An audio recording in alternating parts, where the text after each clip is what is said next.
Anytime a tooth has been damaged and needs a restoration, including a crown or a filling, there's a possibility that the tooth pulp has been injured and will eventually die, resulting in the need for a root canal to save the tooth. Teeth die for various reasons. A blow to the tooth that causes pulp damage, germs infecting the tooth pulp, and sometimes, for no apparent reason at all. The tooth pulp is a soft tissue made up of nerves, arteries, and veins. The pulp extends from the pulp chamber down through a narrow channel, which is the root canal, all the way to the tip of the root. If the pulp is injured, or if germs get into the pulp chamber, these germs cause infection and the pulp dies. The pus from the infection eventually builds up at the root tip and makes a hole in the bone. This is called an abscess. An infected tooth will never heal on its own, and as it gets worse, it will continue to be a source of infection that drags down your immune system.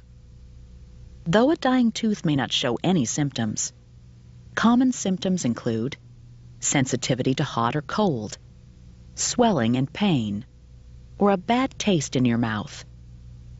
We want the entire root canal procedure to be comfortable for you, so the first thing we'll do is make sure you're thoroughly numb.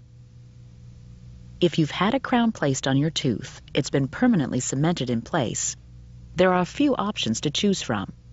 In some cases, a small hole can be made in the crown to get at the infection, and the root canal can be performed through the crown. This is a dental file.